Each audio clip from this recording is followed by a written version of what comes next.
안녕하세요. 백은영 작가입니다. 오늘은 굉장히 핫한 책을 갖고 왔는데요. 배움의 발견이란 책입니다. 이 책은 그 타라 웨스트 오버라는 그 여성분이 지은 책이고요. 이 책이 굉장히 유명해요. 그래서 2018년 빌 게이츠와 바락 오바마가 이제 올해의 책으로 선정이 됐고요.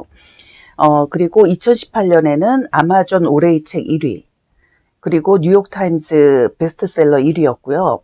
그리고 2018년과 2019년도에는 뉴욕타임즈 최장기 베스트셀러였다고 해요. 90주나 돼요. 예. 그리고 2019년도에는 타임지가 선정한 세계에서 가장 영향력 있는 인물 100인으로 뽑혔다고 합니다. 이 책의 부제는요, 나의 특별한 가족, 교육, 그리고 자유의 이야기입니다. 부제만 보면 굉장히 특별한 교육을 통해서 자유를 얻은 이야기 같죠? 그런데 정반대의 이야기입니다. 저는 이 책을 이틀 만에 읽었는데, 그러니까는 조금 일찍 책을 읽기 시작했으면 하루 만에 다 읽었을 것 같아요. 책이 굉장히 흡입력이 있어요. 저도 책을 쓰지만, 문체가 아주, 예술입니다. 예. 그리고 이 책을 읽고 제가 일주일 동안 완전히 헤매서 살았어요. 그러니까 도저히 이 주인공의 힘든 삶의 여정에서 빠져나올 수가 없었습니다.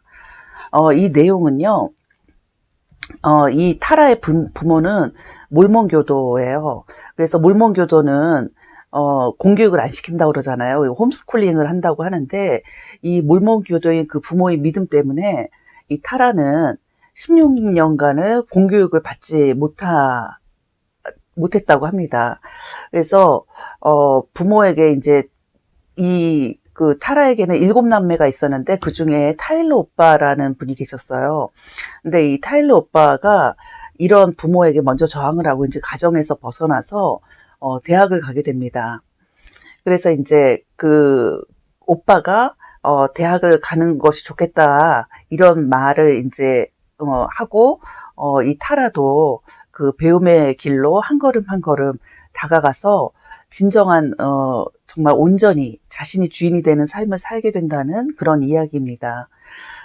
이 타라는요, 17세에 이제 그 오빠의 이야기를 듣고 대학에 합격을 해서요, 배움을 이제 시작을 하고 2008년에는 최우수 학부생상을 받고 졸업을 했고요.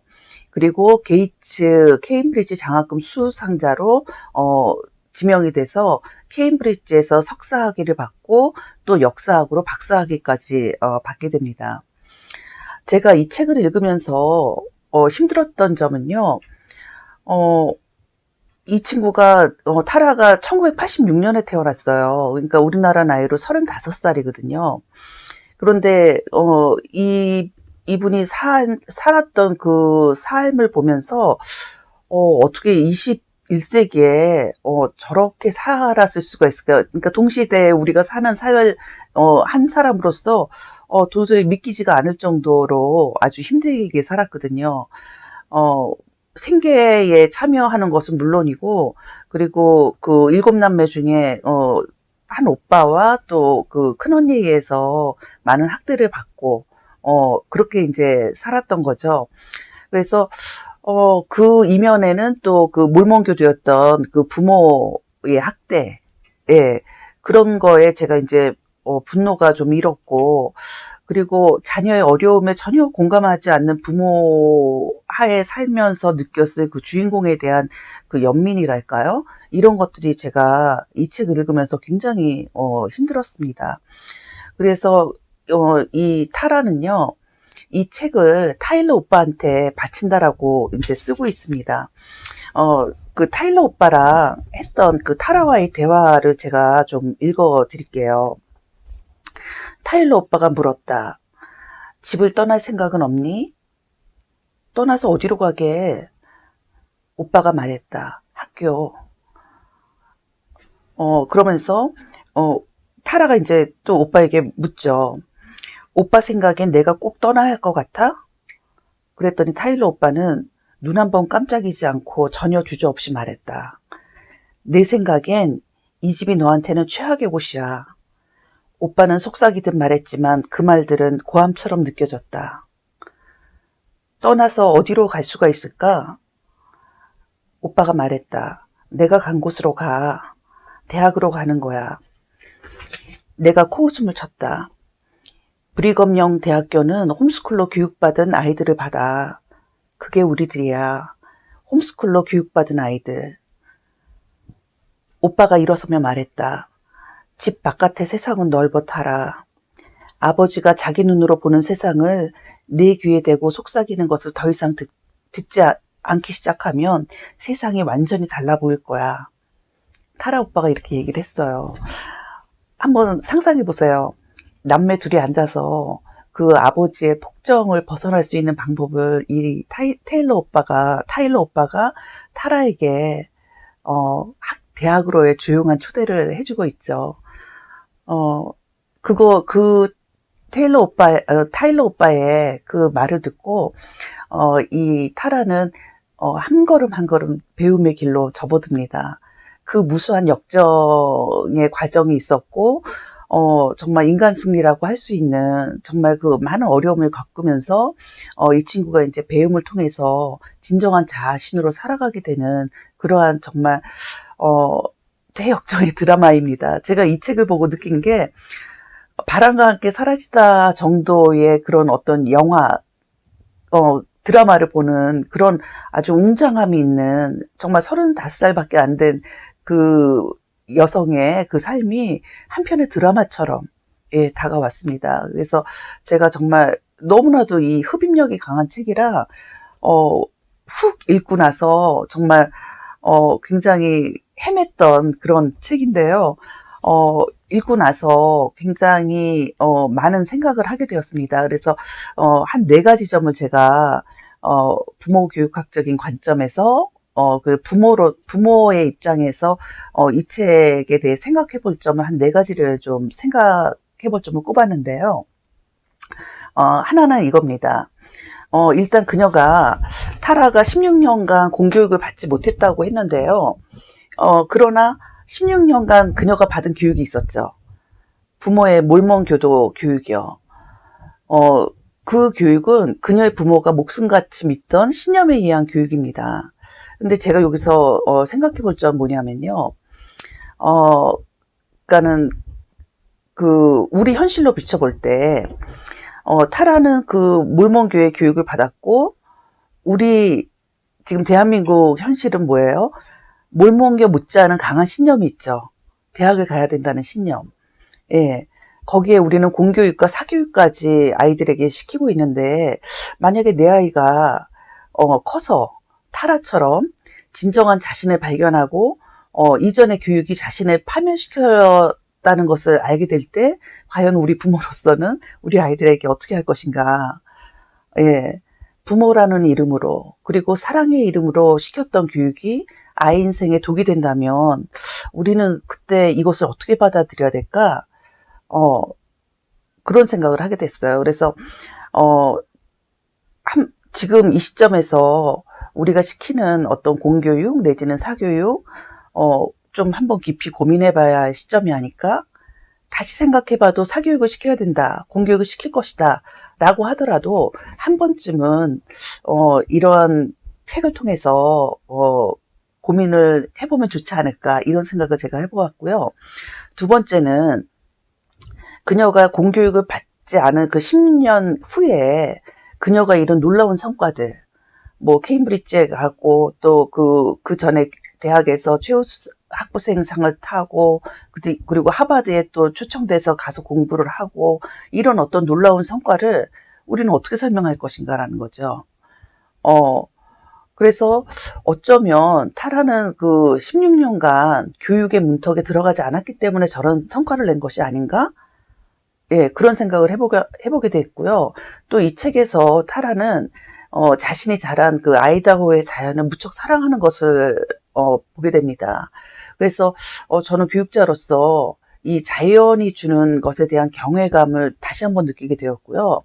아이들에게 하는 그 자연에서의 교육이 매우 중요하겠구나. 이런 거를 깨닫게 되는 계기가 되었습니다. 그리고 또 하나 제가 그 운보의 바보산수를 되게 좋아하는데요. 좋아하는 이유가 뭐냐면 그분의 필력입니다. 정말, 그분의 그 산수화를 바보산수라고 얘기를 하는데, 그분의 그 터질 듯한 그 필력, 이런 것이 왜, 가능했을까? 저는 한때 그런 생각을 했었거든요. 그거를 이제 제 나름대로 제가 결론을 지었던 거는 그분이 농아였기 때문에 말과 귀가 막혀 있었기 때문에, 그 화필로 드러내는 그 표현이 폭발하지 않았을까? 저는 그런 생각을, 해봤던 적이 있거든요. 그래서 과연 아이들을 그 공부를 언제 시키는 것이 가장 효과적이고 아이에게 호기심을 자극하고 또 놀라운 성과를 낼 것인가, 이런 시기가 언제일까, 이런 고민도 제가 좀 해보게 되었습니다. 그래서 우리 어머님도 요새 유아기 때서부터 인지교육을 굉장히 많이 시키시는데, 과연 그렇게 아이의 의도와는 상관없이 하는 그러한 인지교육이 합당한가?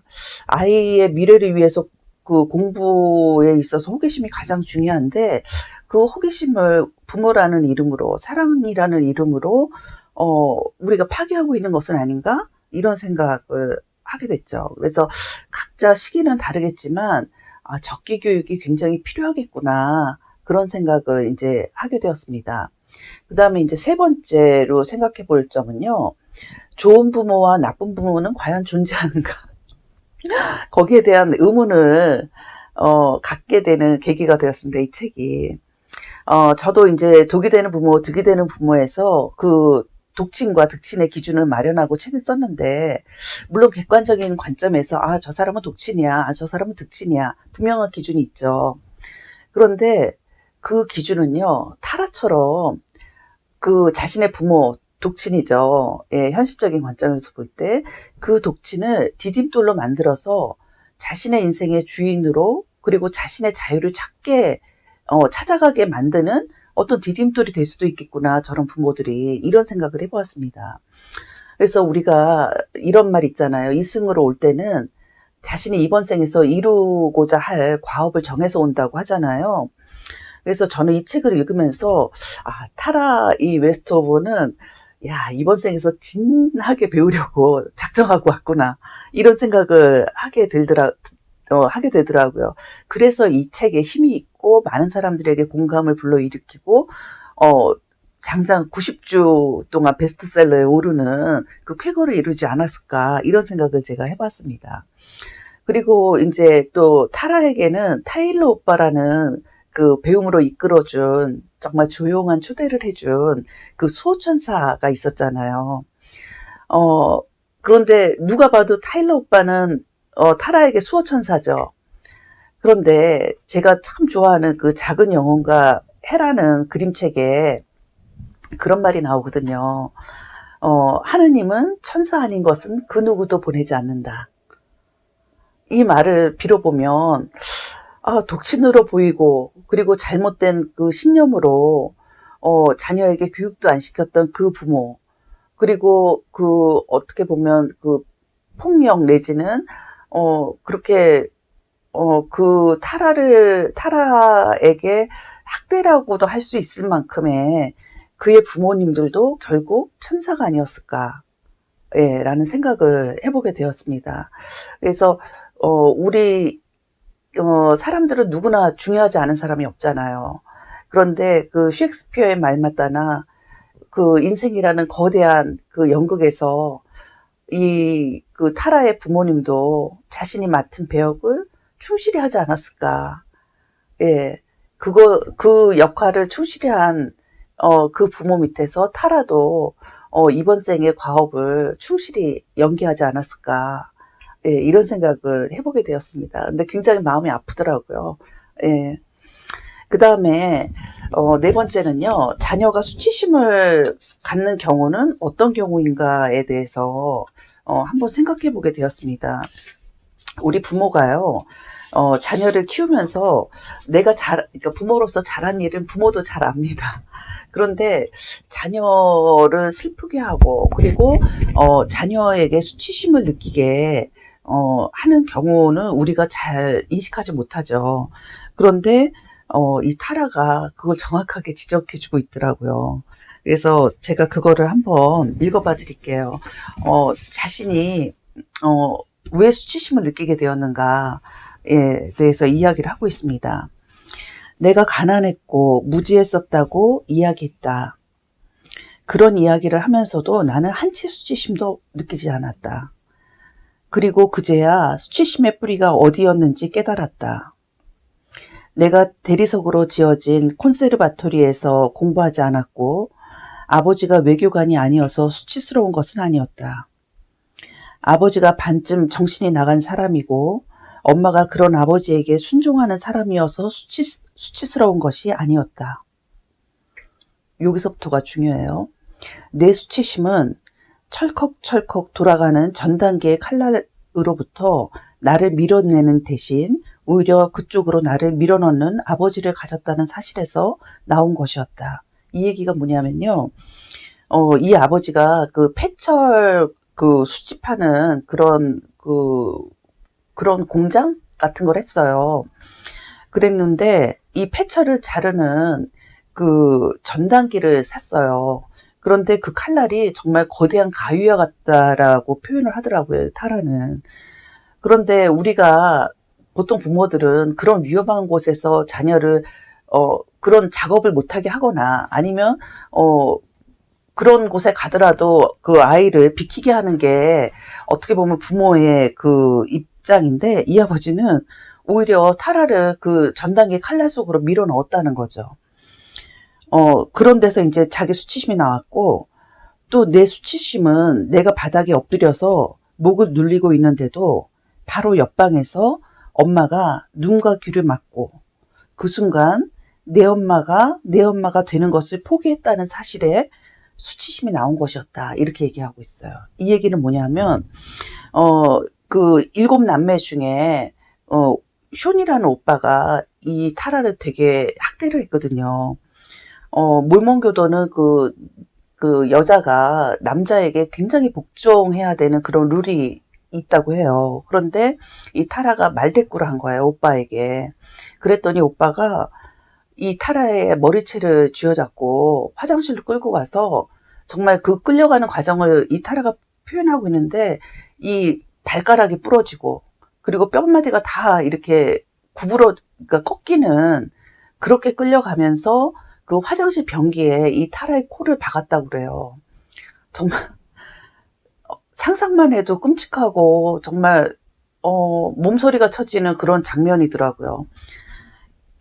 그런 거를 이제 이 오빠에게 그러니까 타라가 당했는데, 그래서 그 타라가 바닥에 엎드려서 목을 눌리고 있는데도 엄마가 바로 옆방에서 엄마의 눈과 귀를 막고, 예, 그거를 아는 척을 안 했다는 거예요.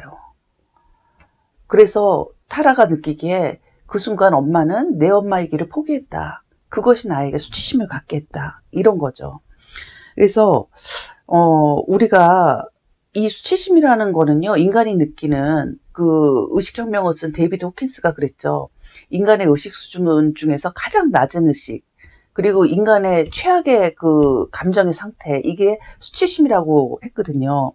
그러니까 이 타라는 이때 자기가 정말 인간으로서 가장 모욕적이고 능욕적인 그런 순간을 당함에도 불구하고 아빠 엄마가 그걸 공감해 주지 않고, 또 눈과 귀를 막고 그 현실을 직면하려 하지 않고, 직면하지 않으려는 것뿐만이 아니라 나를 구해줄 생각도 없고, 이런 것에서 자기는 수치심을 느꼈다라고 타라는 얘기를 하고 있어요. 그래서 우리가 그 아이의 아픔에 얼마나 귀를 기울이고 공감하는가, 그리고 함께 아파할 수 있는가, 그리고 우리가 도움의 손길을 내줄 수 있는가, 이것이 부모의 굉장히 중요한 역할이지 않을까. 예, 이 책을 읽으면서 그렇게 이제 제가 느꼈습니다. 그리고 그 5번째로 생각해 볼 것은요, 이 타라에게 있어서 배움은 과연 무엇이었는가. 예, 라는 거죠. 그래서 이 타라가 책의 마지막 페이지에 배움이 자신의 인생에서 무엇이었나를 언급하고 있는 부분이 있거든요. 그 부분을 한번 읽어보도록 하겠습니다. 나와 아버지를 가르고 있는 것은 시간과 거리만이 아니다. 그것은 변화된 자아다. 나는 아버지가 기른 그 아이가 아니지만 자신이 많이 변화해서 그때 아빠가 길렀던 그 소녀가 아니라는 거예요. 아버지는 그 아이를 기른 아버지다. 아버지는 일단 내 아버지라는 거죠. 그 타라가 집에 가서 자신의 화장실, 그때 그 숀 오빠한테 당했던 그 화장실 거울을 보면서 이제 하는 독백과 같은 이야기예요. 그 다음서부터는 그 순간까지 그 16살 소녀는 늘 거기에 있었다. 너무 마음 아프죠. 내가 겉으로는 아무리 변했어도, 내 학업 성적이 아무리 우수하고 내 겉모습이 아무리 많이 변했어도 나는 여전히 그 소녀였다. 좋게 봐준다 해도 나는 두 사람이었고 내 정신과 마음은 둘로 갈라져 있었다. 그 소녀가 늘 내 안에 있으면서 아버지 집 문턱을 넘을 때마다 모습을 드러냈다. 그날 밤 나는 그 소녀를 불렀지만 그녀는 대답하지 않았다. 이 부분이 되게 중요하죠. 예. 그러니까 어떻게 보면 분열적인 자아. 그러니까 16살 이전까지의 소녀. 예. 학대를 받고 교육을 못 받은 상태에서 아버지가 말하는 그 세계가 그녀의 법이었고, 예, 아버지가 바라본 세상대로 세상을 바라봐야 했던 그 16살의 소녀와 지금 달라진 소녀가 마주하고 있는 거죠. 거울을 앞에다 두고. 그런데 그날 밤 나는 그 소녀를 불렀지만 그녀는 대답하지 않았다. 예. 나를 떠난 것이다. 그 소녀는 거울 속에 머물렀다. 그 이후에 내가 내린 결정들은 그 소녀는 내리지 않을 결정들이었다. 이미 달라져 있었다는 거죠. 그것들은 변화한 사람, 새로운 자아가 내린 결정들이었다. 나는 그것을 교육이라 부른다. 예. 여기 책 보시면요. 이게 연필이에요. 연필에 작은 소녀가 서 있죠. 그런데 연필이 꼭 무슨 산 같죠. 거대한 산, 배움의 산. 그 앞에 작은 소녀가 서 있잖아요.